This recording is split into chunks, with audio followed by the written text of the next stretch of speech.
I know that you've written a book on, fear of failure, and I was looking at the word fail the other day, and I thought about in technology, it's really the first attempt in, in anything. Leadership. In leadership, in learning, or whatever.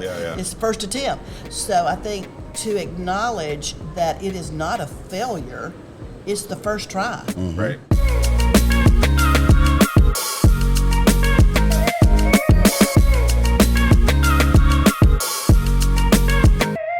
Welcome, everybody, back to a special live edition of the Undisrupted Podcast, coming to you from the CoSN Conference in my hometown of Austin, Texas, otherwise known as the Hollywood of the South. Oh, sorry. No.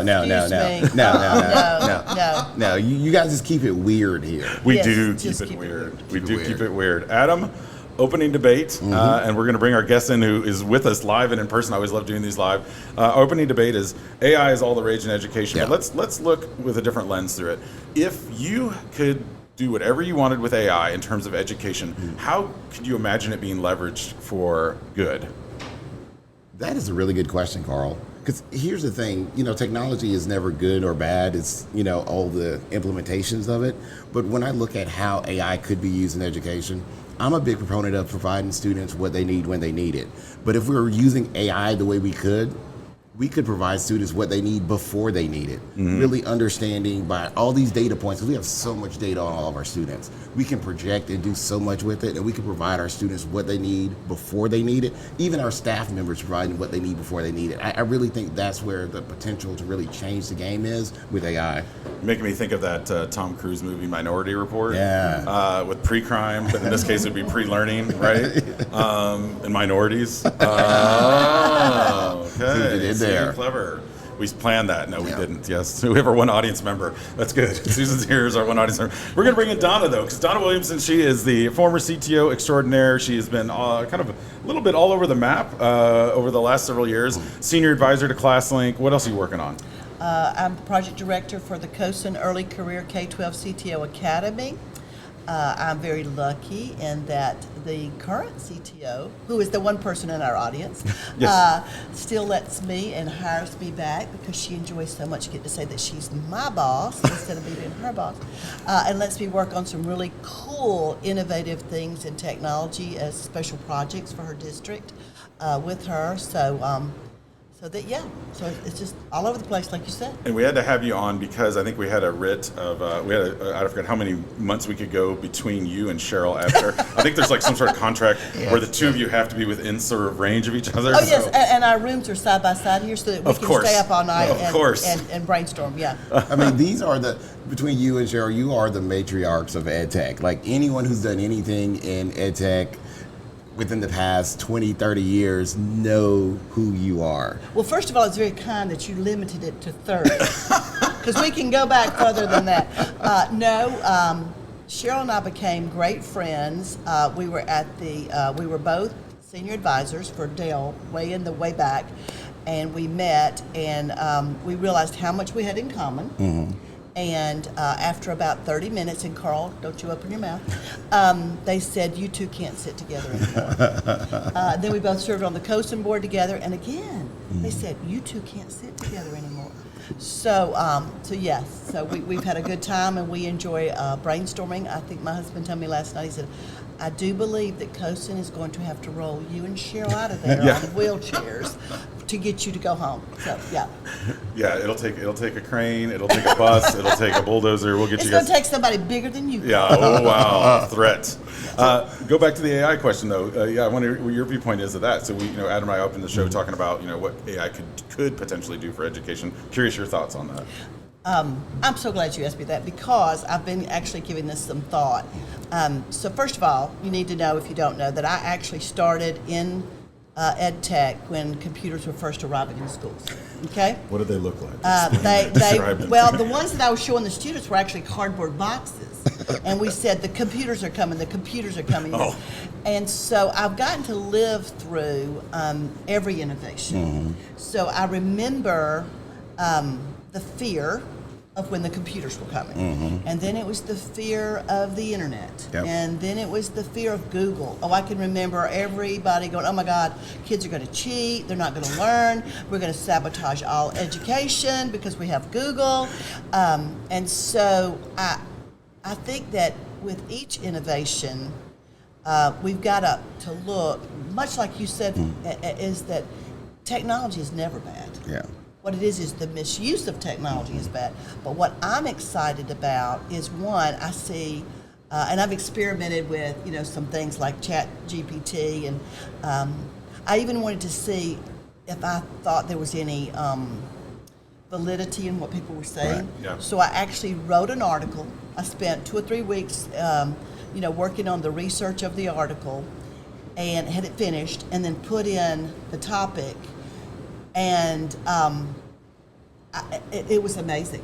I mean, because I had done the research, and here it comes up, and it's exactly the same bullet points, but in a different order. Right, sure. That I had come up with. So I thought that was a fluke, and I did it again on the next article, and I'm embarrassed to say they came up with one bullet point I hadn't found. So, I don't know if I want to be embarrassed about that, but I definitely think that, that's using it as a tool is what you're using it for. I'm hoping, and after experimenting with it, and I've been following AI, I mean, the terms, you guys know this, it's not new, but it is getting better. Sure. And I'm hoping to see, because I think it does have the potential of helping people work smarter, not harder. So I'm looking at what it might do for teachers, for creating materials, and saving them some time. And I'm also hoping that it will encourage people to teach kids to think. Make sure that you know your students. If you know your students, I could almost look at something by my 2 boys here that you had written or said and tell, because I feel like I know you. As you said, Adam, I'm very proud when Adam speaks somewhere. I just glow. But I believe I would notice it, and I think that I'm hoping it'll help us all step up our game. You turn this in and you sit there and go, okay, today we're going to do this, and we're going to write a rebuttal, or use current events. Do a comparison between what you wrote here and what's happening in the news today, because the AI is not going to be up to date on that.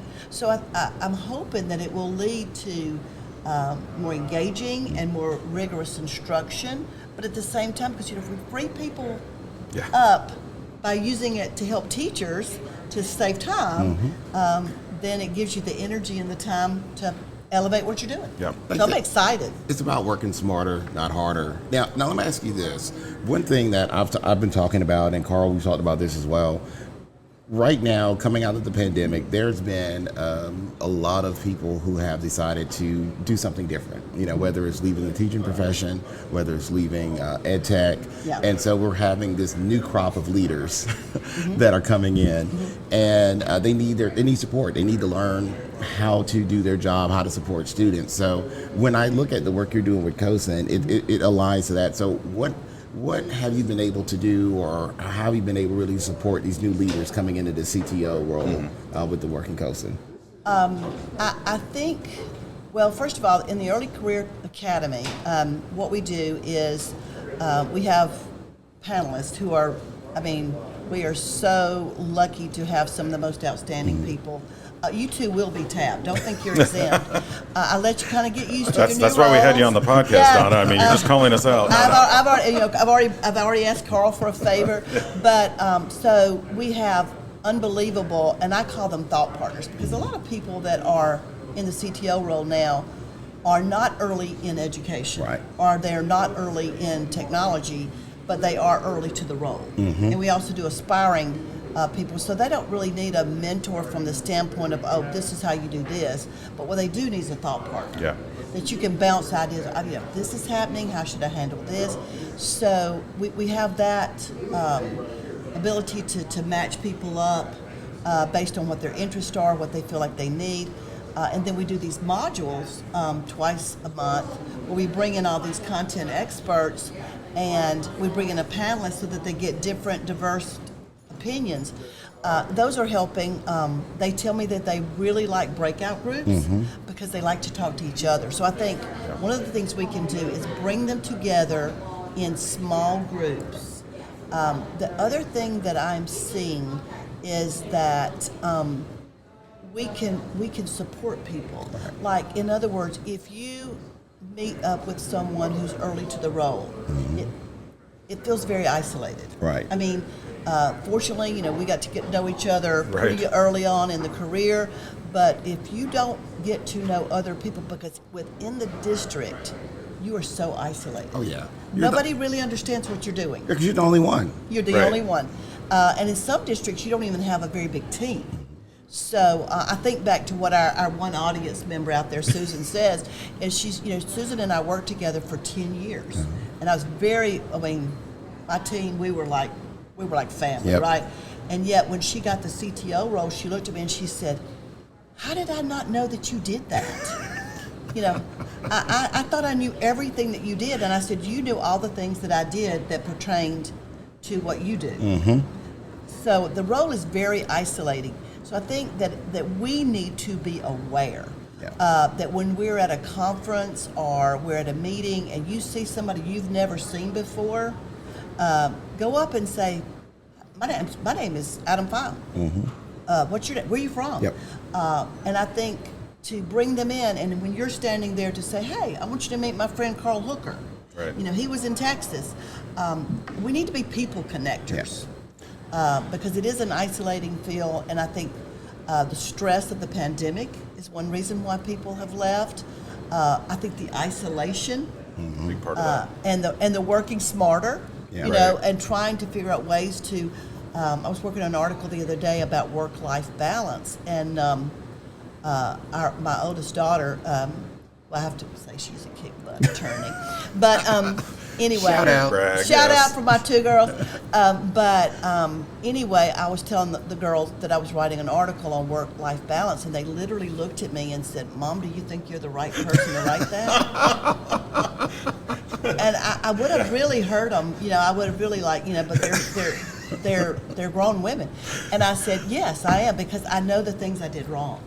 Did you say "yes, I am," or were there some other words that happened before that? Well, you know me, and there was. We don't have the edit button on here? Hey, I can't send a 41-year-old to her room, she has a different house. But I did threaten to cut her out of my will. But, and I said, because, when you're new to this field, somebody needs to make sure that that you need to set boundaries. Yeah. You need to set parameters, because if you don't, you can work 60 hours a week. I do think the Academy is awesome in that we go through all the blocking and tackling, and you might be great at budgeting, but you might not be very good at tech planning. Right. Or you may be great with infrastructure, but I run into people that are new to the job, and they come in, they've got a strong instructional background, they inherit a team of 3 or 4, maybe more, technical people that they're working with, and they don't know the language. And so they've got to build respect. But those are some things that we can help people with. And that's one of the things I really love about this program also. It adds to the diversity in the pool of candidates, because very often you don't get a lot of diversity because some people, they don't have the opportunity to learn how to be a CTO, to learn those ins and outs, so they're never ready when that job opening's there, because they don't feel as though they have the background, they don't feel as though that they know anyone that they can reach out to and say, "Hey, this interview is here, I want to apply, what do I need to know?" They don't have anybody, but this program is perfect for those people, those aspiring leaders that really want to change education in the role of technology. But that goes back to leadership. I have to give a shout out to a couple of, I'm not going to say their districts because I might forget one, but one thing is I had a superintendent this year, I thought it was an error in applications. He had 3 people to be in the academy at the same time. Oh, wow. So I called him and I said, was this a mistake? And he goes, "No, my CTO is retiring. I've got 3 possible people in the pipeline. I want them to all have an equal opportunity. They varied in ages, they varied in gender, and so they had that happen." And then I've got Mount Brook, Susan, and I've got Nashville, and I've got a couple of others that now their CTOs are sending me aspiring CTOs. I love it. Every year. That pipeline. Yeah, and because they're saying we want to build strong teams and we want to make sure we have, continuity. Yeah.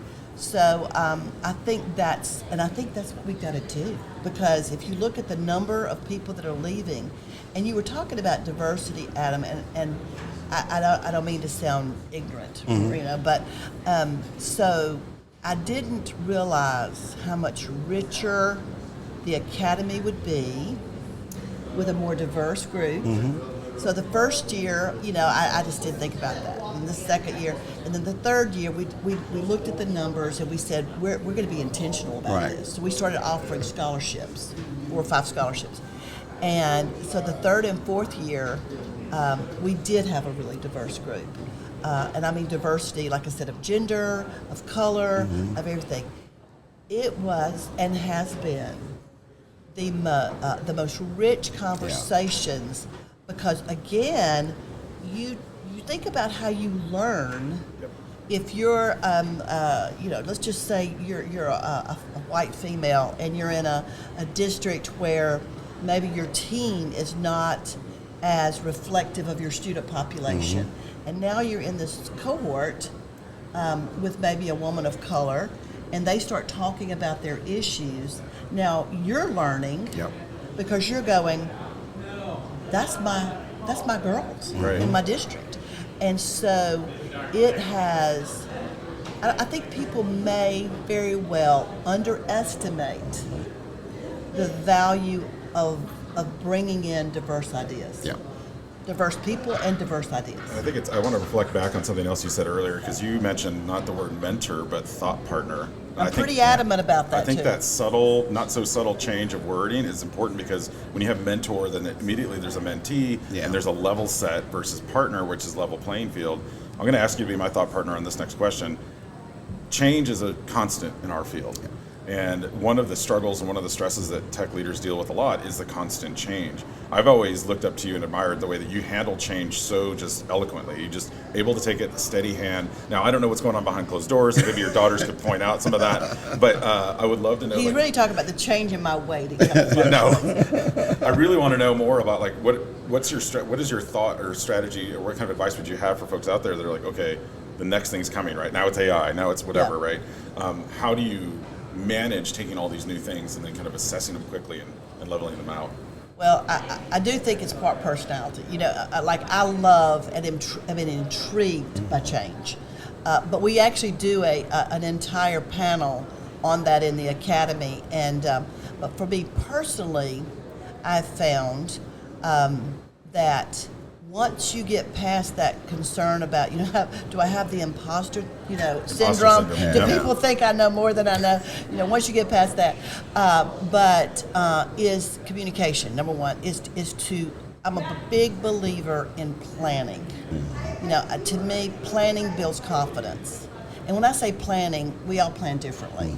I mean, it may be going on in your head, it may be that you jot it down, it may be that you take notes in your phone, but to plan and be prepared for change will help you have confidence in change.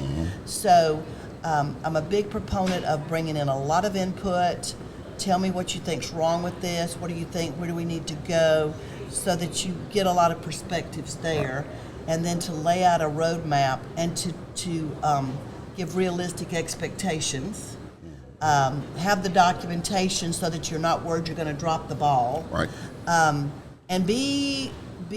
admit that I know that you've written a book on fear of failure, and I was looking at the word fail the other day, and I thought about in technology, it's really the first attempt in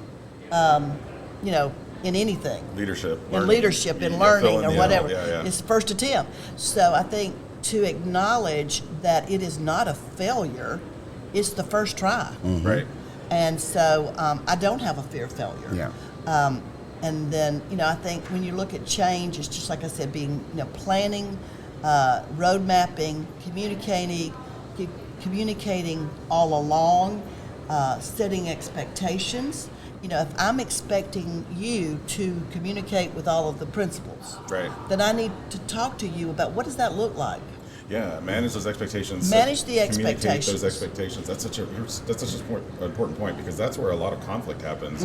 Is where expectations have a gap. My expectations versus yours, and then that lack of communication about that.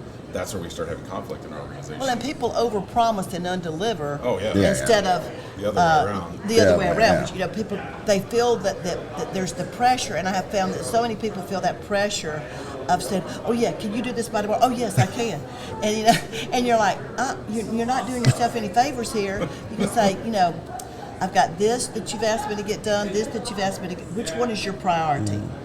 Okay, to get this done on this time, I'm thinking that maybe we can get it done by X. Or I'm a big proponent of chunking it, because I like to celebrate successes as you go along. So somebody will say, "Can we have this done by Friday?" And I say, we can have everybody entered by Friday. I like that. And by Monday. Very subtle, but so it's you're giving them Right. You're giving them something, but you're also being realistic about what you can give them, what you can deliver. right. So you got to think through it and go, where are my chunks? Yeah. Or where are my phases? Checkpoints. Yeah. Checkpoints. And so you can look at somebody and go, yeah, I believe we're going to have everybody in the new SIS by Friday. And they said, okay. and then you go, and then by Tuesday, I think we're going to probably get off the schedule. So, I think when we come back after spring break, we may be ready to turn this thing on. And they're sitting there going, great, we're on our way. But, you brought up something interesting right there with failure, and I'm gonna put you on the spot on this one. What was something that you could say happened in your career that probably wasn't the most successful attempt the first time, but you learned so much from that? Is there something that just really stands out in your brain? It's like, oh, we implemented this. I thought I had it. I didn't, but I learned so much in the future from that one experience. There are two. One is technical, Okay. and that is when I got in a hurry one time, and I didn't do my research, and I bought some switches. I know this sounds terrible, and I bought some switches, and they were awful. And it was like, it was at a time where you just couldn't go out and buy some more and replace them. And it was the one time I didn't do my homework. So that one haunted me. But I think the one, and it really, to be honest with you, still haunts me, is I had a local school technology coordinator that was at one of the local schools, and she was on maternity leave, and she decided not to come back in the middle of the year. So I was trying to replace her, and I hired a guy that was recommended by the State Department. And he was great in the role he had at the State Department, but he wasn't the right fit for this role. But the part that was such a failure to me, or I feel like I failed, is that I had a big implementation going on at the same time. And high school, and I was a high school teacher at one time, they're different than elementary. Yes, they are. An elementary thought partner for a high school, not really good. They're two different worlds, right? Both important, both great, but different. So I said that I would be his mentor, and I didn't. I didn't mentor him. I didn't really work on the expectations. I've always been a big believer of inspecting what I expect out of people, and I didn't do it because I thought I was too busy. Yeah, I hate it when that happens. We got down to the end of the year, and we had the next year, and I still was doing this huge, we're doing a big building construction, wiring, design, everything, security, and I still didn't do it. And it got down to the end of that year, and I knew that I was going to have to non-renew. Yeah. And I knew it potentially was my fault. And so I failed. I failed him, and I failed my own principles because that's not who I am. That's the educator in you, because it's just like when a student doesn't pass in your class. Take it personally. Yeah, that's okay. How I failed too. Well, this guy, I couldn't say certain things because you're not allowed to say certain things when you terminate. He was a non-tenured person. Later on, I've never been a real big rule follower. We had a conversation, and I told him, I said, this really bothered me. I don't feel like I supported you like I had committed to you to support you, nor did I do what I had committed to myself. I said, however, I will also tell you that I don't think this was a good fit for you. This is not really your skill set. I said, but I should have at least shown you that, not done it the way it was done. I actually was invited to his wedding. Oh, wow. Yeah, later. And I will say that everybody I've ever non-renewed, I've either been later invited to their wedding, their child's first birth, their retirement party, or whatever. We need a whole podcast series on how to let someone go. Yeah, the queen of the letdown, I think is the title of this podcast. It's like, bless your heart, baby. Yeah, bless your heart. But you know, to me, that was my greatest failure. And I think that's our greatest failure, period. I mean, okay, so I bought some bad switches, or you know, maybe made this bad decision here. Adam, I hadn't made a lot of bad decisions. Yeah, I mean, you don't get where you are by making a ton of bad decisions, but you also learn when you do make a bad decision how to recover from it. I can assure you of this. Never said, number one, that I was going to be the sole mentor of anybody hired again. And realizing your capacity. I never did that again, because that was a failure. Yeah. You know. Well, and he's a subscriber to this podcast, and actually, he's here right now, hiding behind that. No. But bring him out. That is a great and candid You conversation. know who you are. Yes. We appreciate you joining us. Donna, where can we find out more about you and your great work? You know, I'm not shy. Right. Just look around the streets of Austin in the next day. So, yes, we're coming out. The applications are ready for the Academy, which is my passion project. Okay. And we hope to have more. We hope to tap some more people this year to be thought partners. I assure you that if you sign up to be a thought partner, you will get as much as you give. Love it. I promise you that. You will learn. I mean, Paul Fresco said something. He's a thought partner in one of our modules today. And I know that on the Zoom, everybody was just like looking at my face. And I said, Paul, I never thought about it from that angle. And I've been doing this for 40 years. I mean, I was just astounded. So you will learn a lot. I encourage any school district that has an aspiring CTO or an early career CTO to go to the CoSN website, reach out to me. You can email me. I don't know if you can send out my information to you. Yeah, please put it out there. Okay. Because it's truly, it's about people. That's what it's all about. And it's about trying to keep from having failures or minimize the failures. Or learning. Or learn from our the failures. Yeah. Yes. And I think that's what we all do is share what we don't want you to do again. No. So thank you guys. We'll have those resources in the show notes, folks. This has been the Undisrupted Podcast brought to you by All for Ed. He's Adam, and you can follow him at AskAdam3. And he's Carl, and you can follow him at Mr. Hooker. And these are two of my successes. Yes, we are. That's right. And remember, ladies and gentlemen, we are better together. And we are better Undisrupted.